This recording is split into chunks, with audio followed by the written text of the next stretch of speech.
সুপ্রিয় শিক্ষার্থীবৃন্দরা আসসালামু আলাইকুম। ভূগোলের আরো একটি ক্লাসে তোমাদের সবাইকে স্বাগতম। আজকে আমরা ভূগোল প্রথম পত্রের পঞ্চম অধ্যায় যে অধ্যায়টি আছে সেই অধ্যায়টি হচ্ছে জলবায়ুর উপাদান ও নিয়ামক, সেই অধ্যায় সম্পর্কে আলোচনা করব। তাহলে চলো শুরু করা যাক। এই অধ্যায় সম্পর্কে জানতে আমাদের প্রথমেই জানতে হবে আমাদের আবহাওয়া এবং জলবায়ু সম্পর্কে কিছু তথ্য। দেখো, আবহাওয়া হচ্ছে কোনো স্থানের বায়ুমণ্ডলের স্বল্পকালীন অবস্থাকে আমরা বলতে পারি আবহাওয়া। অপরপক্ষে কোনো স্থানের আবহাওয়ার দীর্ঘদিনের গড় অবস্থাকে বলি আমরা জলবায়ু। আবহাওয়ার উপাদানগুলো হলো কোনো স্থানের কোনো সময়ের বাতাসের উষ্ণতা, চাপ, আর্দ্রতা, মেঘের উপস্থিতি, বৃষ্টিপাতের অবস্থা প্রভৃতি। অপরদিকে জলবায়ুর উপাদানগুলো হলো কোনো স্থানের দীর্ঘ সময়ের বাতাসের উত্তাপ, চাপ, ঋতুভেদে বৃষ্টিপাতের পরিমাণ প্রভৃতির গড় অবস্থা। আবহাওয়া একটা ক্ষুদ্র এলাকার বায়ুমণ্ডলের ক্ষণস্থায়ী অবস্থা। অপরদিকে জলবায়ু হচ্ছে দীর্ঘ এলাকা, অর্থাৎ কোনো দেশ বা মহাদেশের দীর্ঘস্থায়ী অবস্থা। আবহাওয়া অল্প সময়ের মধ্যে পরিবর্তিত হয়। অপরদিকে জলবায়ু নিয়ত পরিবর্তনশীল, খুব একটা বেশি পরিবর্তন হয় না বা খুব তাড়াতাড়ি পরিবর্তন হয় না। প্রতি ঘন্টা বা প্রতিদিনের আবহাওয়ার পর্যালোচনা করে আবহাওয়া বের করা যায়। কমপক্ষে 30 থেকে 40 বছরের আবহাওয়ার গড়কে আমরা বলি জলবায়ু। বায়ুমণ্ডলের কিছু গুরুত্ব আছে। বায়ুমণ্ডলের গুরুত্ব সম্পর্কে যদি আমরা পড়ি, দেখো, ভূপৃষ্ঠ বায়ুমণ্ডল দ্বারা আবৃত, তাই এর গুরুত্ব অপরিসীম।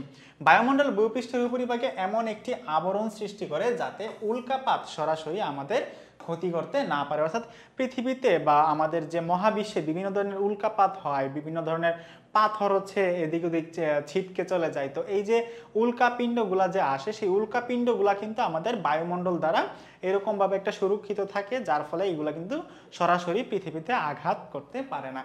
বায়ুমণ্ডল এমনই একটি তাপ নিরোধক আবরণ যা ভূপৃষ্ঠের জীবকুলকে রক্ষা করার জন্য সৌরতাপ শক্তিকে নিয়ন্ত্রণ করে থাকে। বায়ুর ওজন ও চাপ আছে বলে ভূপৃষ্ঠে আমরা দাঁড়াতে পারি ও চলাফেরা করতে পারি। বায়ুমণ্ডলের মাধ্যমে শব্দ তরঙ্গ সৃষ্টি হয়, এর ফলে আমরা একজনের কথা অপরজন শুনতে পারি। তাহলে বায়ুমণ্ডলে কিন্তু আমাদের অবশ্যই একটা গুরুত্ব রয়েছে। বায়ুমণ্ডলে নাইট্রোজেনের পরিমাণ বেশি, এর দ্বারা উদ্ভিদ প্রোটিন জাতীয় খাদ্য প্রস্তুত করে। ওজোন বায়ুমণ্ডলের একটি গুরুত্বপূর্ণ গ্যাস। জলীয় বাষ্পের মাধ্যমে মেঘের উদ্ভব হয়। কার্বন ডাইঅক্সাইডের মাধ্যমে উদ্ভিদ খাদ্য প্রস্তুত করে। জলবায়ুর উপাদান ও নিয়ামক। তাপমাত্রা। তাপমাত্রা কম বেশি হলে দেশটি উষ্ণতম কিনা বোঝা যায়। অর্থাৎ একটা দেশের তাপমাত্রা কীরকম থাকে সে অনুযায়ী কিন্তু আমরা বলতে পারি যে সেই দেশটা আসলে কি খুব বেশি গরম আবহাওয়া নাকি খুব বেশি ঠান্ডা আবহাওয়া। বায়ুর চাপ। বায়ুর চাপের কারণে আবহাওয়া ও জলবায়ুর পার্থক্য হয়। অর্থাৎ বায়ুর যে একটা প্রেশার আছে, এয়ার প্রেশার, সেই বায়ুর প্রেশারের জন্য কিন্তু আমাদের আবহাওয়া এবং জলবায়ুর কিছুটা পরিবর্তন হয়ে থাকে। বায়ুর গতি। সমুদ্র হতে জলীয় বাষ্পপূর্ণ বায়ু প্রবাহিত হলে সেই অঞ্চলে বৃষ্টিপাত হয়, স্থলভাগ দিয়ে প্রবাহিত হলে বৃষ্টিপাত হয় না। অর্থাৎ আমরা দেখতে পাই কোনো স্থানে যদি সমুদ্র অঞ্চল থেকে বায়ু ওই স্থানে আসে, তখন আমরা সমুদ্র থেকে যে জলীয় বাষ্পপূর্ণ বায়ু তার জন্য কিন্তু আমাদের বৃষ্টিপাত হয়। অপরদিকে কোনো স্থান থেকে যদি বায়ু আসে তাহলে সেই বায়ুর জন্য কিন্তু কখনো বৃষ্টিপাত হয় না। বায়ুর আর্দ্রতা। বায়ুতে জলীয় বাষ্পের উপস্থিতিকে বায়ুর আর্দ্রতা বলে। আর্দ্রতার প্রভাবে বৃষ্টিপাত হয়। অর্থাৎ বায়ুতে যেই পরিমাণ জলীয় বাষ্প থাকে সেই পরিমাণ জলীয় বাষ্পের কারণেই কিন্তু আমাদের বায়ুর যে আর্দ্রতা, সেই আর্দ্রতা সৃষ্টি হয়। জলবায়ুর নিয়ামকে আমরা আরেকটি জিনিস পাবো, সেটা হচ্ছে অক্ষাংশ। অক্ষাংশ অনুযায়ী সূর্যরশ্মি কোথাও লম্বভাবে আবার কোথাও হেলে পড়ে। 1 ডিগ্রি অক্ষাংশে 1 ডিগ্রি সেলসিয়াস তাপমাত্রা হ্রাস পায়। উচ্চতা। একই অক্ষাংশে অবস্থিত বিভিন্ন স্থানের মধ্যে উচ্চতার তারতম্যের জন্য বায়ুতাপের তারতম্য হয়। স্বাভাবিক অবস্থায় 165 মিটার উচ্চতার জন্য 1 ডিগ্রি সেলসিয়াস তাপমাত্রা কমে যায়। অর্থাৎ তুমি যদি 165 মিটার উপরে ওঠো তাহলে কিন্তু আমাদের 1 ডিগ্রি সেলসিয়াস তাপমাত্রা বাড়বে। সমুদ্র হতে দূরত্ব। সমুদ্রের নিকটবর্তী অঞ্চল সামুদ্রিক জলবায়ু দ্বারা প্রভাবিত হয়। উপকূলবর্তী স্থানে শীত ও গ্রীষ্মের প্রখরতা অনেক কম থাকে। অর্থাৎ সমুদ্রের কাছাকাছি যদি কোনো দেশ থাকে তখন সেখানে কিন্তু আমরা দেখতে পাই তেমন আমাদের সূর্যের যে তীব্র যে একটা প্রখর, সেই প্রখরতা কিন্তু থাকে না।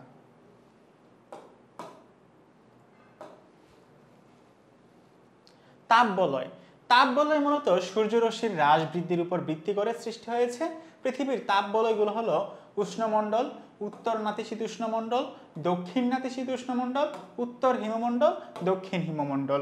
এই যে আমরা চিত্রতে দেখতে পাচ্ছি যে সূর্য যে সরাসরি আমাদের যদি পৃথিবীতে আসে সেইটাকে বলতেছি আমরা উষ্ণমণ্ডল, এবং এই যে সেকেন্ড যে স্টেপটা, সেই স্টেপটাকে বলতেছি আমরা উত্তর নাতিশীতোষ্ণ মণ্ডল এবং দক্ষিণ নাতিশীতোষ্ণ মণ্ডল। এবং উত্তর হিমমণ্ডল একদম উপরেরটা এবং নিচেরটা হচ্ছে দক্ষিণ হিমমণ্ডল।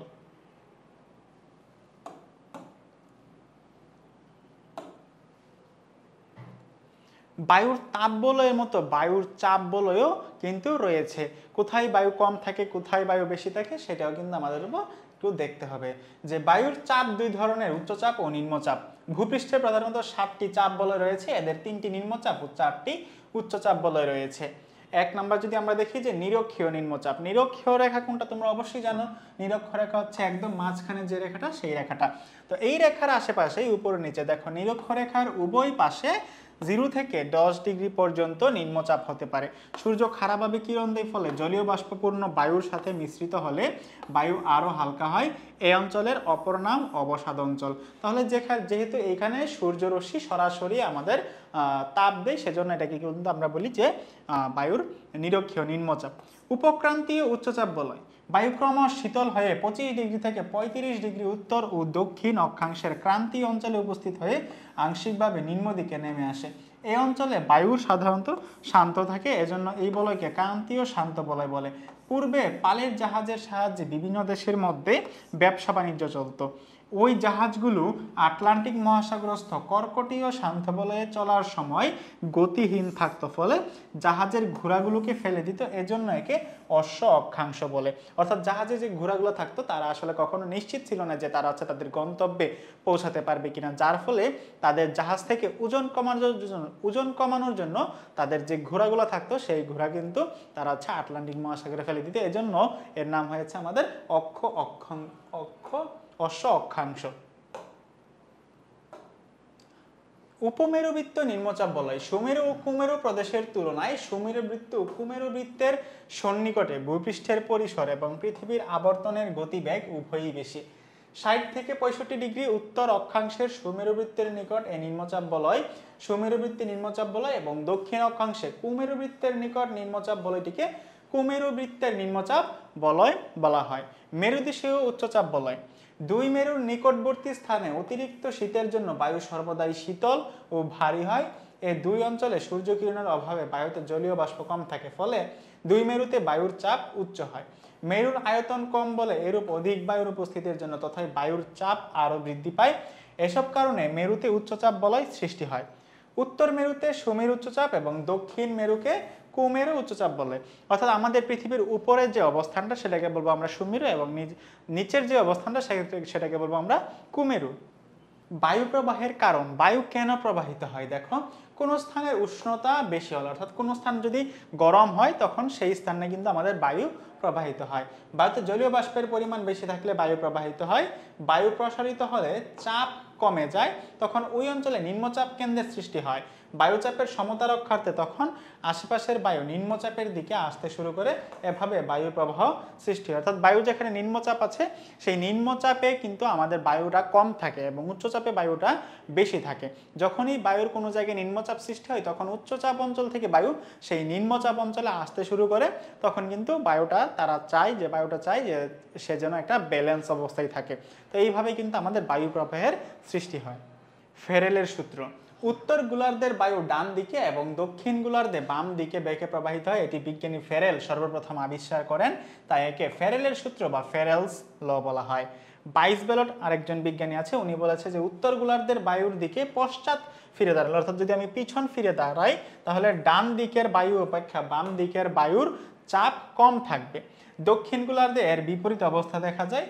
এই সূত্রকে বাইস-বেলট সূত্র বলা হয়। অর্থাৎ উনি বলতে চেয়েছেন যদি আমরা পৃথিবীর দিকে পশ্চাৎ ফিরে তাকাই, পিছন ফিরে তাকাই, তখন উত্তর গোলার্ধের বায়ুগুলো হচ্ছে ডান দিকে বেঁকে প্রবাহিত হবে আর দক্ষিণ গোলার্ধের বায়ুগুলো হচ্ছে বাম দিকে বেঁকে প্রবাহিত হবে। এটাই হচ্ছে আমাদের বাইস-বেলট সূত্র। এখন আমরা দেখব যে বায়ুর শ্রেণীবিভাগ। বায়ুর কতগুলো শ্রেণীবিভাগ আছে? বায়ু প্রধানত 4 প্রকার। দেখো, নিয়ত বায়ু, সাময়িক বায়ু, স্থানীয় বায়ু এবং অনিয়মিত বায়ু।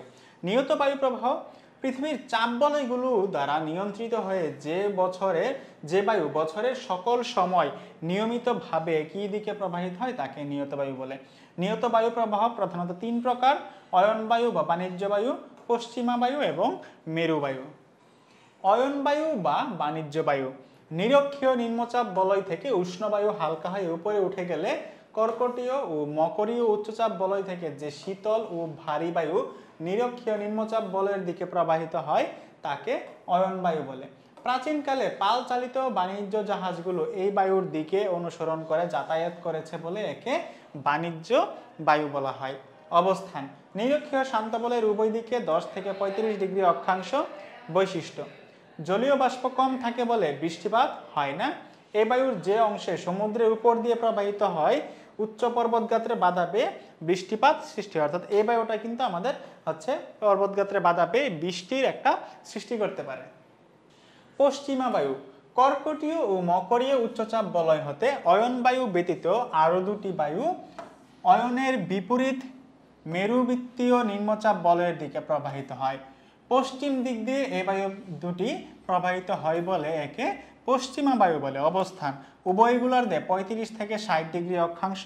গতিবেগ: উত্তর গোলার্ধে ডান দিকে বেঁকে এবং দক্ষিণ গোলার্ধে বাম দিকে বেঁকে প্রবাহিত হয়। মেরু বায়ু: সুমেরু ও কুমেরু উচ্চচাপ বলয় থেকে যে শীতল ও ভারী বায়ু মেরুবৃত্তীয় নিম্নচাপ বলয়ের দিকে নিয়মিতভাবে প্রবাহিত হয় তাকে মেরু বায়ু বলে। বায়ুর অবস্থান: পৃথিবীর উভয় গোলার্ধে 70 থেকে 80 ডিগ্রি অক্ষাংশের মধ্যে বছরের সকল সময় নিয়মিতভাবে প্রবাহিত হয়। গতিবেগ ও বৈশিষ্ট্য: ঘন্টায় 2 কিলোমিটার বেগে প্রবাহিত হয়। মেরু অঞ্চল থেকে আসে বলে বায়ু শুষ্ক ও শীতল। দক্ষিণ গোলার্ধে প্রবল ঝড় ও বৃষ্টি হয়। ক্রান্তীয় অঞ্চল থেকে আগত পশ্চিমা বায়ুর সাথে মেরু বায়ুর সংযোগ হলে ঘূর্ণিঝড়ের সৃষ্টি হয়। সাময়িক বায়ু: দিনের কোনো নির্দিষ্ট সময়ে কিংবা বছরের কোনো ঋতুতে যে বায়ু প্রবাহ জলভাগ ও স্থলভাগের তাপের তারতম্যের জন্য সৃষ্টি হয় তাকে সাময়িক বায়ু বলে।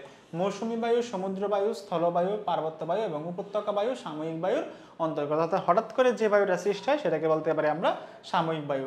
সমুদ্র বায়ু: স্থলভাগ ও জলভাগের তাপ গ্রহণ ও সংরক্ষণ ক্ষমতার তারতম্যের ফলেই স্থল ও সমুদ্র বায়ুর উৎপত্তি হয়। এ বায়ু সকাল 10টা থেকে প্রবাহিত হতে থাকে এবং দুপুর 3টার দিকে এর গতিবেগ বেশি মাত্রায় বৃদ্ধি পায়। স্থলবায়ু: রাত্রিবেলা স্থলভাগ অতি দ্রুত তাপ বিকিরণ করে শীতল হয়ে পড়ে, কিন্তু পানির তাপ সংরক্ষণ ক্ষমতা বেশি, জলভাগ তখনও শীতল হয় না। সমুদ্রবায়ু হালকা ও ঊর্ধ্বগামী হয়ে উপরে উঠলে স্থলভাগ থেকে নিম্নচাপের সৃষ্টি হয়, ফলে স্থলভাগ হতে শীতল ও ভারী বায়ু সমুদ্রের দিকে প্রবাহিত হয়। মৌসুমী বায়ু: আরবি ভাষায় মৌসুম শব্দের অর্থ ঋতু, সুতরাং ঋতু পরিবর্তনের সাথে সাথে যে বায়ুর দিক পরিবর্তন হয় তাকে মৌসুমী বায়ু বলে। গ্রীষ্মকালে ও শীতকালে স্থলভাগ ও জলভাগের উষ্ণতার তারতম্যের জন্যই এই বায়ুর সৃষ্টি হয়। মৌসুমী বায়ু দুই প্রকার: গ্রীষ্মকালীন মৌসুমী বায়ু, শীতকালীন মৌসুমী বায়ু। গ্রীষ্মকালীন মৌসুমী বায়ু: গ্রীষ্মকালে উত্তর গোলার্ধে কর্কটক্রান্তি রেখার উপর সূর্য লম্বভাবে কিরণ দেয়। শীতকালীন মৌসুমী বায়ু: সূর্যের দক্ষিণায়নের সাথে সাথে উত্তর গোলার্ধে উত্তাপ কমতে থাকে ও উচ্চচাপের সৃষ্টি হয়। স্থানীয় বায়ু: ভৌগোলিক কারণে যে বায়ু প্রবাহের সৃষ্টি হয় তাকে স্থানীয় বায়ু বলে। চিনুক: উত্তর আমেরিকার রকি পর্বতের পূর্ব পাশে উষ্ণ ও শুষ্ক প্রবাহিত বায়ুকে চিনুক বায়ু বলে। চিনুক অর্থ তুষারখাদক। শীত ও বসন্তকালে বায়ুর নিচে নামলে বায়ু 20 থেকে 30 ডিগ্রি পর্যন্ত বেড়ে যায়, ফলে অল্প সময়ের মধ্যে বরফ গলতে শুরু করে। অর্থাৎ চিনুক বায়ুটা হচ্ছে আমাদের রকি পর্বতে বাধা পেয়ে যে বায়ুটা আমাদের উপরের দিকে ঘুরে যায় সেটাকে বলি আমরা চিনুক বায়ু। অনিয়মিত বায়ু: এরূপ বায়ু দুই প্রকার, যথা ঘূর্ণিবাত ও প্রতি ঘূর্ণিবাত। ঘূর্ণিবাত: ভূপৃষ্ঠের কোনো অল্প পরিসর স্থানে বায়ুচাপ আকস্মিকভাবে এমন হয় যে কেন্দ্রে নিম্নচাপ এবং চারদিকে উচ্চচাপ থাকে, ফলে চাপের সমতা রক্ষার্থে চারদিকের শীতল বায়ু ঘুরতে ঘুরতে কেন্দ্রে নিম্নচাপ অঞ্চলে প্রবেশ করে। বায়ু হালকা হয়ে ঊর্ধ্বে উঠে যায় এবং জলীয় বাষ্প, মেঘ ও বৃষ্টির সৃষ্টি করে, একে ঘূর্ণিবাত বলে। উত্তর গোলার্ধে ঘড়ির কাঁটার বিপরীত গতিতে এবং দক্ষিণ গোলার্ধে ঘড়ির কাঁটার গতির দিকে ঘুরে।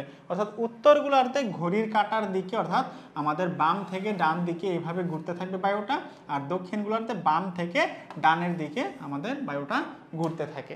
প্রতীপ ঘূর্ণিবাত: হিমমণ্ডল ও নাতিশীতোষ্ণ মণ্ডলের কোনো অল্প বিস্তৃত স্থানে সহসা হঠাৎ যদি বায়ু শীতল হয়ে যায় তবে সেখানে উচ্চচাপ হয়, তখন সে স্থান হতে বায়ু অধোগামী ও বহির্মুখী হয়ে ঘুরতে ঘুরতে নিম্নচাপের দিকে প্রবাহিত হতে থাকে।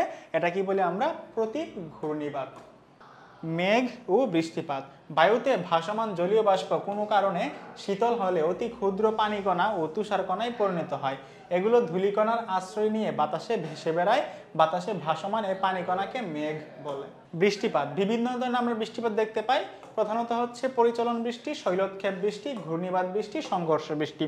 পরিচলন বৃষ্টিটা হচ্ছে যে গরম বায়ুটা থাকে, যে সেই বায়ুটা হচ্ছে আমাদের উপরের দিকে উঠে যায়, আর দুই পাশ দিয়ে শীতল বায়ু যখন গরম বায়ুর এখানে আসে, নিম্নচাপ অঞ্চলে আসে, সেখানে হচ্ছে আমাদের বৃষ্টি যে সৃষ্টি হয়, সেই বৃষ্টিটাকে বলে আমরা পরিচলন বৃষ্টিপাত। শৈলক্ষেপ বৃষ্টিটা হচ্ছে আমাদের গরম বায়ু যখন উপরের দিকে উঠে যায়, তখন উপরে যে ঠান্ডা বায়ু আছে বা মেঘ আছে, সেই মেঘে যখন গরম বায়ুটা যখন আঘাত লাগে, তখন পাহাড়ে যে বৃষ্টিপাতের সৃষ্টি হয়, সেটাকে বলি আমরা শৈলক্ষেপ বৃষ্টিপাত। আর ঘূর্ণিবাত বৃষ্টিপাতটা হলো যে বায়ুটা, যে গরম বায়ুটা বা উষ্ণ বায়ুটা ঘুরতে ঘুরতে উপরের দিকে উঠে যায়, তখন মেঘে যখন আঘাত লাগে গরম বায়ুটা, তখন মেঘ থেকে যে বৃষ্টিপাতটা হয়, সেটাকে বলি আমরা ঘূর্ণিবাত বৃষ্টিপাত। আর সংঘর্ষ বৃষ্টিপাত হচ্ছে যখন গরম বায়ু এবং ঠান্ডা বায়ু যখন আসে, একই দিকে যখন আসে, তখন ঠান্ডা বায়ুর আঘাতে গরম বায়ুটা হচ্ছে উপরের দিকে উঠে যায়, তখন সেই বায়ু আবার যখন গিয়ে মেঘে আঘাত করে, তখন ওই মেঘ থেকে বৃষ্টিপাত হয়। তখন সেই বৃষ্টিপাতকে বলি আমরা সীমান্ত বৃষ্টিপাত অথবা সংঘর্ষ বৃষ্টিপাত। ঘূর্ণিঝড়, উত্তর গোলার্ধে ঘড়ির কাঁটার বিপরীত দিকে, অর্থাৎ ডান থেকে বামের দিকে, এবং দক্ষিণ গোলার্ধে ঘড়ির কাঁটার দিকে প্রবাহিত, অর্থাৎ বাম থেকে ডান দিকে ঘূর্ণিঝড়টা সবসময় প্রবাহিত হয়। জলোচ্ছ্বাস, ঘূর্ণিঝড় যখন সমুদ্রে থাকে, তখন বাতাসের প্রবল টানে সমুদ্রের পানিও উঁচু হয়ে তার কেন্দ্রের দিকে যায়। উপকূলে যখন পৌঁছায়, তখন এ পানি উঁচু হয়ে প্রবল বেগে উপকূলবর্তী অঞ্চলে গিয়ে ব্যাপক ক্ষতি সাধন করে, যাকে আমরা বলি জলোচ্ছ্বাস। অর্থাৎ সমুদ্রে যদি কোনো ভূমিকম্পের সৃষ্টি হয়, তখন কিন্তু আমাদের জলোচ্ছ্বাসের সৃষ্টি হয় এবং সমুদ্রের পানিগুলো খুব বেশি উঁচু হয়ে যায়, উঁচু হয়ে আমাদের সমুদ্রের পাশে উপকূলে গিয়ে আঘাত হানে, তখন তাকে আমরা জলোচ্ছ্বাস বলতে পারি। তো এই ছিল আমাদের ভূগোল প্রথম পত্রের যে পঞ্চম অধ্যায়ের যে ক্লাস, সেটা। ইনশাল্লাহ তোমাদের সাথে দেখা হবে পরবর্তী কোনো ক্লাসে। সেই পর্যন্ত সবাই ভালো থাকো, সুস্থ থাকো। আল্লাহ হাফেজ।